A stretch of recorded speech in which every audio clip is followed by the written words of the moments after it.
if our happiness is dependent on wealth or achieving wealth and only wanting wealth. Wealth and the process of achieving it takes up a lot of time, takes up our youth, takes away our time from our family, takes away time from everything. And lots of sacrifices such as health, mental peace, and lots of sacrifices. We can even go off the deep end to achieve wealth, to do negative actions, things that break the law. And then when we actually achieve the wealth is unstable. We can lose it any time. The shares can go down, etc., etc. So all the energy we put into achieving wealth and then actually achieving it requires so many causes. And the causes themselves are impermanent. Therefore, if we base our happiness on wealth and achieving it, in the process of achieving it, we will definitely suffer very badly.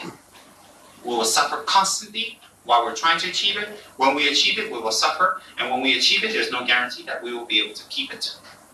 And the minute we lose it, or there's a sign of losing it, we run to temples, we run to lamas, we run to divinations, we run to bomos, we run to magicians, we run to fortune tellers, we run to anybody who can save our wealth. And in the process, we suffer. And then when we actually lose it, we suffer even more. Some extremely. So when our happiness is dependent on wealth and achieving it and the process of it, from beginning to the middle to the end, it's total suffering. Total suffering. Mental, physical, environmental, outer, inner, constantly. And our ignorance is pervasive and very strong to say that if we achieve that, we have happiness. Yet if we look around, people who are actually wealthy, how many of them are deeply at peace or have happiness in their minds? And when they have it, after they lose it, how do they feel? And that is the process of life. One day you will definitely lose it. If not in time, definitely at death. When you're born naked with nothing in your hands is a sign you could not take anything from your previous lives.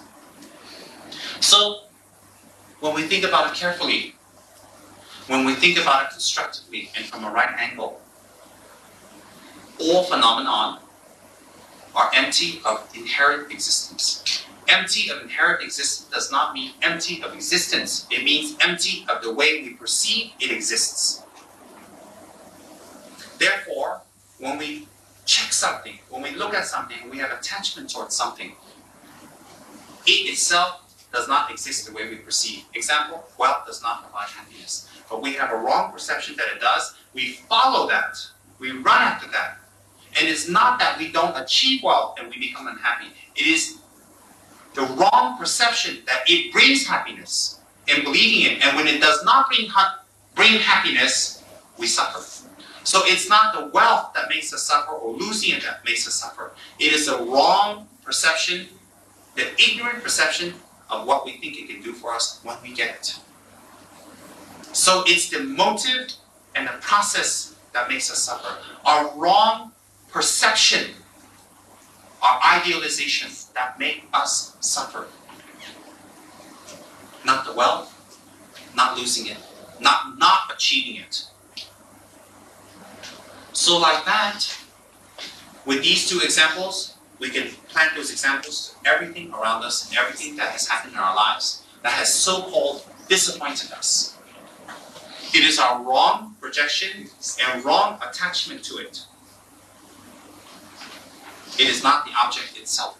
So therefore, all objects are free of inherent existence. Inherent existence means existing on its own without causes. If wealth can exist on its own without any causes, definitely can bring us happiness because it will be permanent. So if something can exist on its own without dependency on causes, it will be permanent. If these things are permanent, it will bring happiness.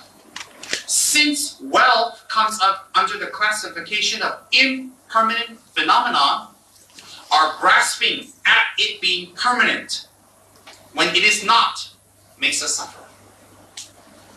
Like when we meet someone new, we have a projection, this person is kind, compassionate, honest, will be loyal, and then when we found out later they are not, it is not that they are not and they are like that that makes us suffer. It is our wrong projection of that person and what we feel they should be like, and they didn't fit our projection. It is our wrong projection of that person or that phenomenon that we have suffered, not that person. So we go on ignorantly blaming other people, other situations, other things.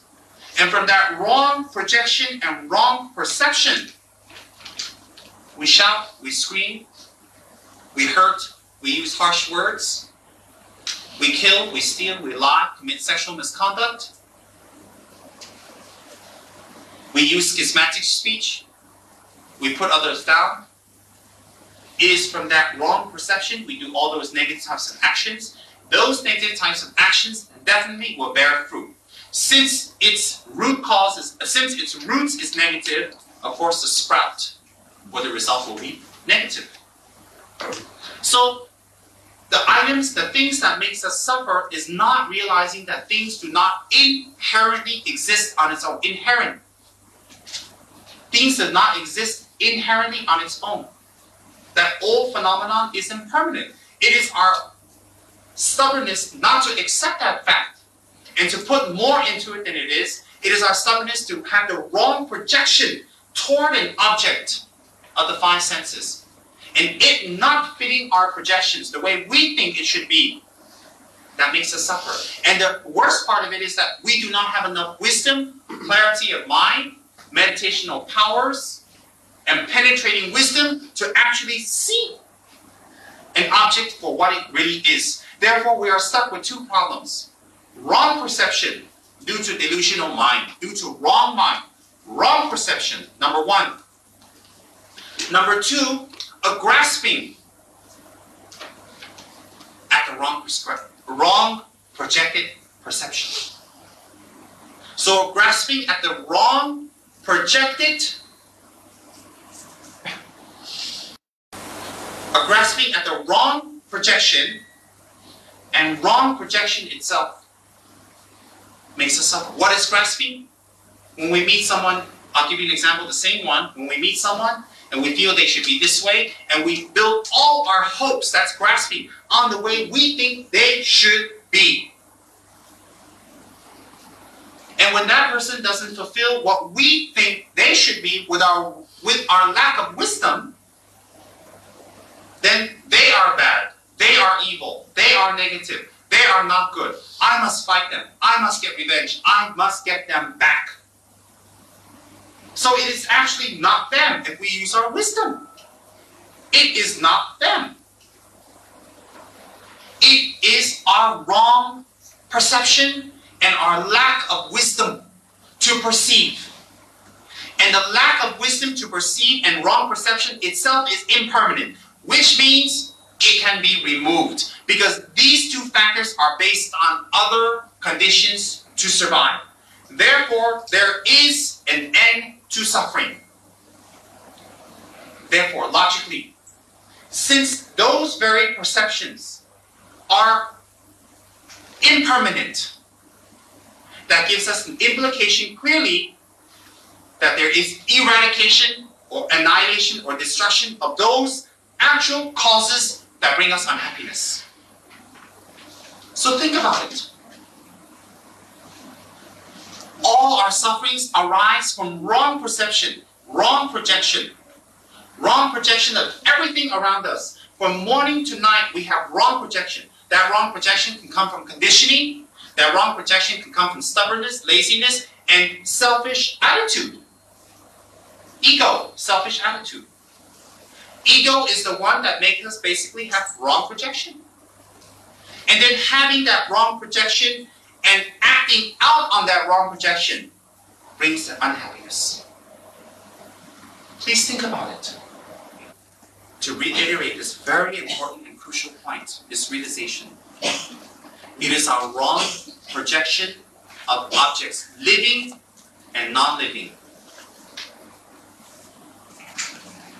and acting out its projections that we suffer. So you check everything in your life. how much we have done that. In fact, everything, 24 hours from the time we were born up to now, and the acts we have done are based on our projections. Some of them wrong, some of them correct. Now you think carefully.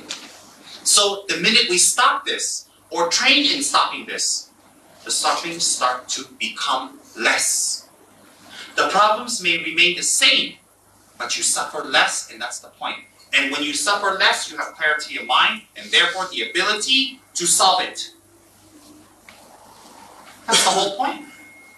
So when you practice Dharma and you have a wrong projected expectation, your problem should be solved immediately now. That's very demanding of the Buddhas. And not that the Buddhas are not going to acquiesce or agree to your demands.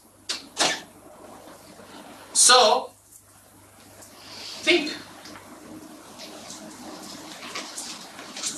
All of the problems and difficulties arise from that. And the more we add on to projections, the more we reinforce it, recondition it, and recondition it again and again and again, our sufferings increase. Even if we get well, even if we get 500,000 cars, money, houses, fame, our sufferings become even more intense to the point of suicide, to the point of going berserk and crazy. So that's why people who have many things suffer greatly. People who don't have many things suffer greatly. Either way you suffer, because the cause of the suffering is present and there. Think about it. So how can you go to the Buddhas, go to Jesus Christ, go to God, and pray constantly that your suffering cease when you do not lift one finger to actually remove the cause of the suffering? Think about it. So, when we realize that point and we start acting in ways that start cutting out conditioning and projection and wrong view, wrong projection, you will see your sufferings become less, even if you have many problems to endure. And that's how great masters, great Dharma practitioners are always happy, always willing, always enthusiastic, always ever ready to help others, even though they may have hundreds of people criticizing them, hating them. They endure many difficulties, many problems, financial, physical, health, environmental, social. They may go through many different types of sufferings and problems, yet they will go on, teach, practice, help, and never lose their enthusiastic perseverance because they have realized that point. That's the reason, because they have realized that point. Until you realize that point, you are in samsara, your own samsara. Samsara is not a wheel on the wall that you get reborn from there to there. We all have our own samsara. And that is the crucial realization to cut it. Samsara is another word, suffering. Think about it. So, to support that growth, to support that meditation, to support that realization, to support that understanding, we must continuously collect merits to support that. So when we say change our luck, that's the luck we should change. So that's why we make offerings to the 3 jewels. We serve our gurus. We study the Dharma. We meditate. We chant. We recite mantras. Do retreats. Go on pilgrimages. Offer incense. Offer jasik. Serve the Sangha. Do charity works, etc., etc., etc. That's the reason to collect merits, to be able to support the growth of those realizations. When you can support the growth of those realizations, your sufferings lessen and eventually stop. That's why the purification of negative karma and the collection of positive karma is so crucial and important in our practice. We may think making offerings on our altar, cleaning, doing our prayers is so menial and so small, and it's not real Dharma practice. Wrong view. Anything done in relation to the enlightened being creates extremely powerful propensity. How much we put into it is how much we will get back. Buddha Shakyamuni himself, when asked by one of his disciples, Kungawa, When the Buddha is alive and when the Buddha is present, making offerings to the three jewels in the form of Buddha Shakyamuni, we collect great amount of merit and we are able to destroy vast amounts of negative karma. When the Buddha is not physically here anymore, what shall we do? Then the Buddha replied, my 4 disciples. That relates to a class of disciples. My 4 types of disciples. When I am not around, making offerings to an image in the likeness of myself and believing it is me will be equal to making offerings to me in person and directly. So when we have holy images of Buddhas and put beautiful ornaments, put gold, and make beautiful offerings and make a place for them and make an effort for them, it is the same as having the actual living Buddhas themselves in your presence. And any actions that you do within their presence is the same as the amount of merit you will collect if you actually did it to them in person. And that is a direct quote from Buddha Shakyamuni himself, not one of his disciples, not an Indian pandit, not a Tibetan guru or master. That is from Buddha Shakyamuni himself. So we should be ever persevering in making offerings, maintaining our altar, making prostrations, making mandala, vajrasattva, doing our meditational deities, studying up on the dharma, meditating, practicing, and most important, applying it in our daily lives. In fact, we should be ever persevering because that will become the root cause for cutting out suffering. So we should contemplate. We should not be like the cup with holes. We hear it, we say, yes, it's correct, pray, we go home, we go back to the same thing day after day, month after month, year after year with no improvements and some danger of degeneration. So we should be like a cup without the holes and retain it. Think about it, contemplate on it, study it, and especially collect merits to support it.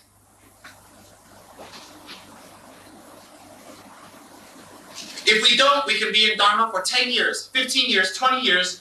We will never change, we will never transform. In fact, the ego becomes bigger. I'm a senior Dharma practitioner. You should listen to me. You can think that. I'm a senior Dharma practitioner. I've met 20 Rinpoches. I'm a senior Dharma practitioner. I've done 50 rainy season retreats. Wonderful. But you're still going to hell. You're still suffering. Wonderful. Let me see the physical results. No offense. The result should be obvious. A changing and transformation of your character. So let's not leave the Dharma talk despondent. We should leave the Dharma talk happy that we have some kind of realization and apply and try to make a change in our lives and transform. Now, this moment, today, from today on, and maintain it by study, practice, and the relationship with our gurus, if we have one. We should maintain it. And by that constant nurturing, like a small child, it will grow into adulthood, able to protect and watch itself, able to take care of itself. Like that, definitely these realizations will come to the point where they are irreversible, where without effort, they remain steady and constant. Effortless enthusiasm, effortless patience, effortless bodhicitta, effortless compassion, effortless giving. It will become effortless. On that basis, all phenomena are empty of true existence. Therefore, all phenomena are free or free of inherent existence, not existing on its own right. It is existing on causes. Since it is existing on causes, once we cut the causes, it cannot exist anymore. When it does not exist, in the case of delusions, negative mind, we can stop it. Check ourselves out. How many years have we been doing Dharma? How many gurus have we chased? How many Rinpoches, how many divinations, how many things have we done? Why are we not transforming? Because the very motive might have been wrong, and along with that, wrong projection, and a lack of merits. Very clear. very concise, very logical.